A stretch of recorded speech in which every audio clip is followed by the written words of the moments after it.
বর্তমান সময়ে আতঙ্কের অপর নাম হচ্ছে রাসেল ভাইপার। আর এই সাপটি নিয়ে জেলায় জেলায় আতঙ্ক ছড়াচ্ছে। শুধু তাই নয়, বর্তমানে আপনি যে কোনো সোশ্যাল মিডিয়ায় ঢুকলে এই সাপটিকে দেখতে পাবেন। এই রাসেল ভাইপার এতটাই বিষাক্ত, একবার কামড় দিলে আপনি মারাও যেতে পারেন।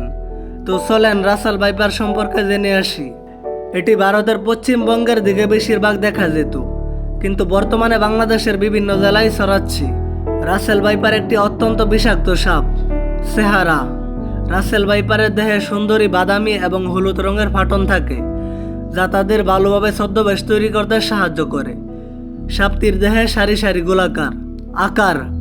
এই সাপটি সাধারণত 1 থেকে 1.5 মিটার দৈর্ঘ্য হয়, তবে কিছু কিছু ক্ষেত্রে 2 মিটার পর্যন্ত লম্বা হতে পারে। বিষ: রাসেল ভাইপারের বিষ খুবই শক্তিশালী এবং মানুষের জন্য মারাত্মক হতে পারে। এটি রক্তের চলাচলকে বন্ধ করে দেয় এবং কিডনি বিকল হতে পারে। সঠিক সময়ে চিকিৎসা না হলে মৃত্যু পর্যন্ত ঘটতে পারে।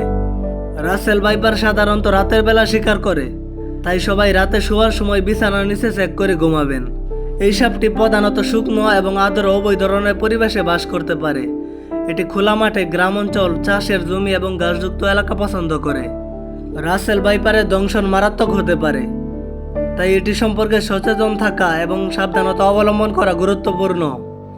যদি কাউকে রাসেল ভাইপার দংশন করে, তবে সাথে সাথে চিকিৎসার ব্যবস্থা করুন। ভিডিওটি ভালো লাগলে শেয়ার করবেন এবং ভুলভ্রান্তি হলে ক্ষমার দৃষ্টিতে দেখবেন।